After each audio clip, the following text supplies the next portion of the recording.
33 días hacia un glorioso amanecer, un retiro personal como preparación para la consagración a María, escrito por el padre Michael Gadley del Tratado de la Verdadera Devoción de San Luis María Griñón de Montfort.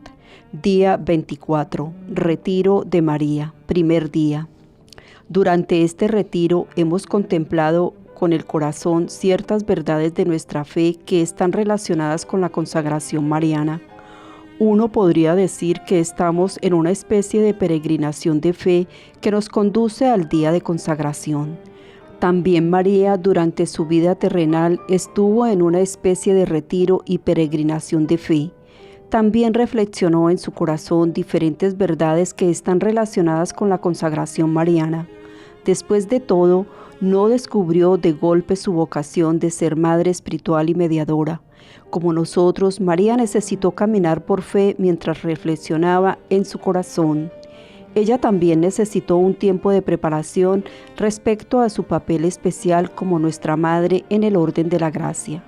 Debido a que la mediación maternal de María es tan fundamental para una apropiada comprensión de la consagración mariana, vamos a pasar los próximos días haciendo un retiro dentro de nuestro retiro. Lo haremos examinando el retiro de María. En otras palabras, vamos a acompañar a María a lo largo del camino que Dios le señaló para descubrir poco a poco su vocación de ser nuestra madre espiritual y mediadora. En cierta forma, el retiro de María comienza en la Anunciación. Mediante su sí a Dios, su fiat, aceptó su vocación de ser la madre de Jesús, pero sabía también que aceptaba la llamada de ser la madre espiritual de todos los cristianos. No lo sé. Lo que sé es que todo el misterio de la Anunciación dio a María algo asombroso para contemplar, y sucede que ese algo está profundamente relacionado con la consagración y entrega a María. Lo pongo de este modo. ¿Quién fue la primera persona que se entregó a María? No fue San Luis de Montfort, fue Dios Padre. San Juan Pablo II explica: conviene reconocer que antes que nadie, Dios mismo, el Eterno Padre, se entregó a la Virgen de Nazaret, dándole su propio Hijo en el misterio de la Encarnación. María seguramente se maravilló de este acto de humildad de parte de Dios. Al maravillarse de ello y contemplarlo, pudo haber empezado a tener una idea de que Dios desearía más tarde que las personas a quienes vino a redimir siguieran su ejemplo. María tuvo muchas otras cosas que contemplar durante su preparación para ser aún más totalmente nuestra madre en el orden de la gracia. Los evangelios sinópticos, Mateo, Marcos y Lucas, ofrecen varios puntos de reflexión que hablan de la maternidad espiritual de María. Miremos, por ejemplo, el pasaje del Evangelio de Marcos 3, 31 al 35, en donde los primos de María y Jesús están afuera, queriendo ver a Jesús, y por tanto mandan a buscarlo y lo llaman. Jesús responde con una pregunta: ¿quiénes son mi madre y mis hermanos? Luego, mirando a los que están sentados a su alrededor, dice: estos son mi madre y mis hermanos, porque todo el que hace la voluntad de Dios es hermano mío y hermana y madre. Al dar esta respuesta, ¿se mostró Jesús como un mal hijo? No, fue exactamente la clase de hijo que su padre quería que fuera. Al mismo tiempo, preparó a su madre para ser la persona que él quería que fuera. Especialmente, le reveló el nuevo vínculo filial del reino que va más allá de los lazos carnales. En otras palabras, señaló la primacía del Espíritu Santo sobre la carne, la primacía de la paternidad sobrenatural de Dios sobre la paternidad o maternidad de la humanidad. Es probable que María captara de inmediato algo de lo que Jesús intentaba enseñarle.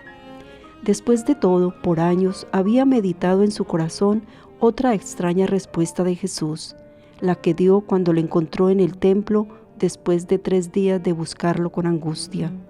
¿No sabían que yo debo ocuparme de los asuntos de mi Padre? Durante su ministerio público, Jesús estaba ciertamente muy interesado en los asuntos de su Padre. Ahora bien, Un aspecto clave de estos asuntos era preparar a su madre para su nuevo papel en el reino de Dios. Jesús sabía que en la dimensión del reino de Dios, en la esfera de la paternidad de Dios mismo, la maternidad de María adquiere un significado diverso. En las palabras de Marcos que leíamos antes, Jesús indica este significado. Todo el que hace la voluntad de Dios es hermano mío y hermana y madre. Podemos estar seguros que María meditó esto en su corazón y que se dio cuenta que a través de estas palabras Jesús no la rechazaba, sino que la preparaba. ¿Podemos estar seguros de que Jesús no rechazaba a María? Sí, podemos estarlo. Aun si las palabras de Jesús suenan como si estuviera rechazándola, no es así. Al contrario, si consideramos un pasaje similar del Evangelio de Lucas, capítulo 11, 27 y 28, queda claro que Jesús bendice a su madre.